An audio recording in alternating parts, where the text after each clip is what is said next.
I think that it's that sense of recognition, the demand that you recognize my dignity in the identity that I have laid forward, that is really one of the drivers of polarization and the kind of bitter politics that we're experiencing these days.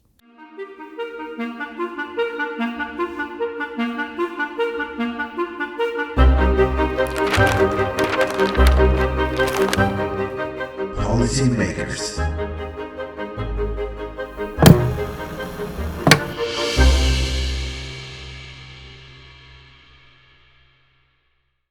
Well, identity comes out of a certain part of the human psychology that has to do with the demand that people have for recognition. People believe that they have a certain inner dignity, and they want other people to recognize it, and they get very angry if they feel that that dignity has been slighted.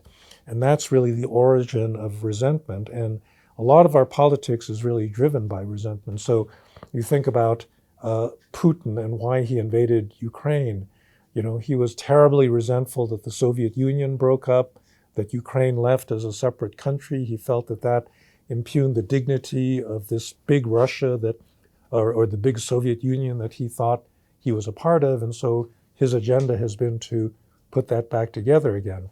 In terms of the people that voted for Donald Trump, I think that they come out of a dominant American culture that was primarily, white, primarily Christian. The country has gotten much more diverse in recent years with high levels of immigration, people that don't look like, the original settlers of the United States. And there's resentment that, their national identity has been taken from them, and making America great again, for not for all of them, but for a certain core means, making it look like what it did, maybe back in the 1940s.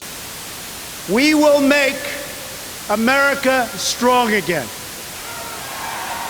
We will make America proud again.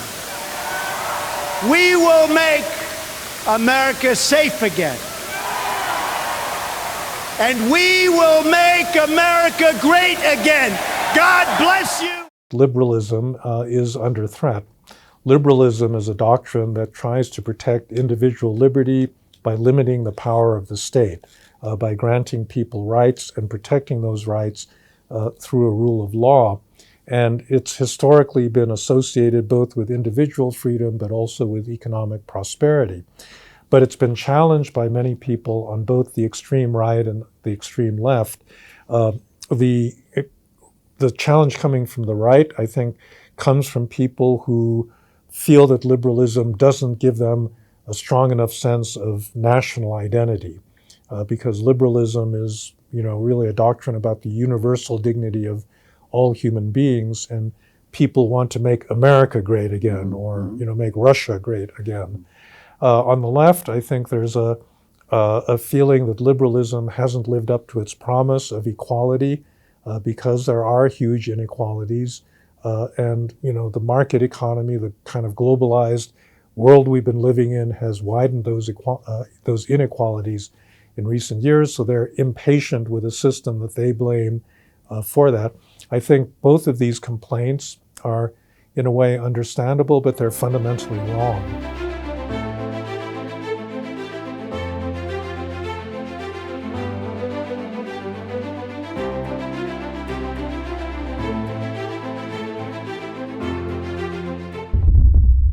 I think that, there's several solutions to this problem of identity-based polarization. One is actually to emphasize a liberal national identity. All countries need a sense of national identity because they have to feel a certain sense of pride in their own society. They have to be able to work together with fellow citizens, and you're not going to get that if everybody is just an individual pursuing a narrow individual interest. You need a kind of sense of social solidarity, but it cannot be one that's based on a fixed characteristic like race or ethnicity, because that means that you are going to exclude certain people in that society, which would be very illiberal. And so you need a liberal national identity that people can be proud of. And I think, that's something that's been, possible, in the post-civil rights era in the United States, where it didn't matter what the color of your skin was. You could still say, I'm an American and I'm proud to be an American. That was certainly my experience as a grandson of, an immigrant from Japan. When I was growing up, my father said, when I said, well, who am I? He said, you're an American. And I think, that was the sense of national identity that I took pride in.